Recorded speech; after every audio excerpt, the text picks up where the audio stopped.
देश भर में बीजेपी प्रेस कॉन्फ्रेंस करने वाली है। जम्मू कश्मीर पर यह प्रेस कॉन्फ्रेंस करेगी बीजेपी। गृह मंत्री अमित शाह के 10 सवालों के साथ ये प्रेस कॉन्फ्रेंस करेगी कांग्रेस और नेशनल कॉन्फ्रेंस। गुपकार के साथ मिलने की कांग्रेस की जो कोशिश है, उस कोशिश के तहत जिस समझौते पर नेशनल कॉन्फ्रेंस और आईएनसी ये दोनों पहुंचे हैं, उसको लेकर बीजेपी काफी ज्यादा सवाल उठा रही है। अजय जांडियाल मेरे साथ इस वक्त जुड़े हुए हैं। अजय, नेशनल कॉन्फ्रेंस एक अलग एजेंडे के साथ पिछले कई दिनों से है। हम सब ने फारूक अब्दुल्ला के कई स्टेटमेंट सुने हैं, जब वो कई हालात पर यही कहते सुनाई पड़ रहे हैं कि पाकिस्तान से बात किए बिना बात नहीं होने वाली।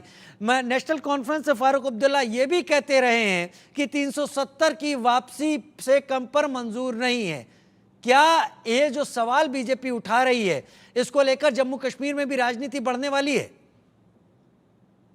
देखिए, बिल्कुल आज जो प्रेस कॉन्फ्रेंस होगी और अमित शाह का कल का ट्वीट जो है वो सीधे तौर पर सीधे मायने में ये बताता है कि इस बार भारतीय जनता पार्टी अपने डेवलपमेंट के कामों को 370 हटाने को और बाकी चीजों को तो रखेगी ही रखेगी, मगर इस मुद्दे को लेकर भी जो है वो लोगों में जाएगी कि आखिरकार नेशनल कॉन्फ्रेंस जो एजेंडा लेकर आई है, जो मैनिफेस्टो लेकर आई है, जिससे कहा जा रहा है कि 370 को वापस लाएंगे, 2 संविधान जो है वापस लाएंगे और रिजर्वेशन का मुद्दा जो है उन्होंने उठाया है और तमाम जो मुद्दे उठाए हैं, क्या उसके साथ कांग्रेस भी खड़ी है? क्योंकि रिजर्वेशन को उन्होंने साफ नहीं लिखा। उन्होंने लिखा है रिजर्वेशन के बारे में अगर किसी को कोई दिक्कत है तो उसको देखा जाएगा।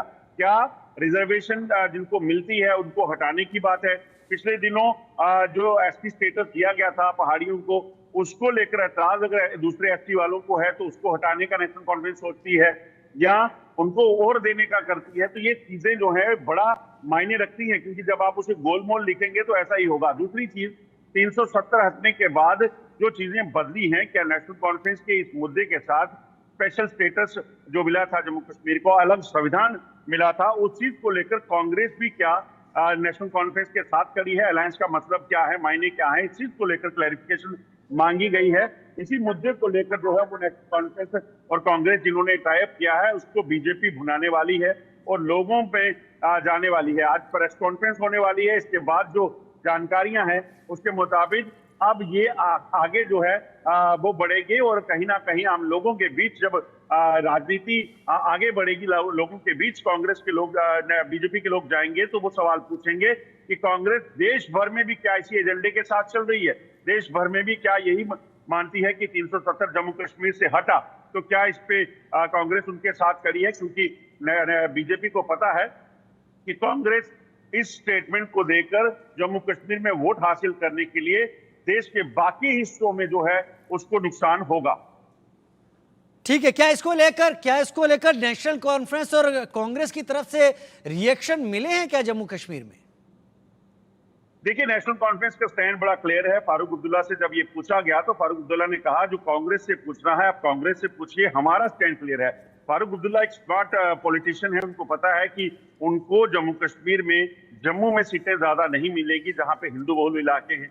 उनको कश्मीर सेंट्रिक पॉलिटिक्स वो कर रहे हैं, इसीलिए 370 की बात वो बार बार कर रहे हैं। हालांकि कश्मीर में भी अब लोग जो देख रहे हैं, जो तरक्की हुई है, जो वहां पे 370 हटने के बाद वहां पर पत्थरबाजी कम हुई है, अनरेस्ट कम हुआ है, क्या लोग उस चीज को लेकर अभी भी 370 के बारे में सोचते हैं या नहीं, ये देखना होगा। दूसरी चीज जो उन्होंने कहा है कि वापस फ्लैग लाएंगे, मतलब कॉन्स्टिट्यूशन जम्मू कश्मीर का वापस लाएंगे, वो क्या लोग कश्मीर के जम्मू के मानते हैं? क्योंकि जम्मू कश्मीर के लोगों को इससे मुझे लगता है कोई फर्क नहीं पड़ेगा कि कानून यहाँ पे बने या दिल्ली में बने। कानून लोगों की बेहतरी के लिए होगा तो वो कानून अच्छा है।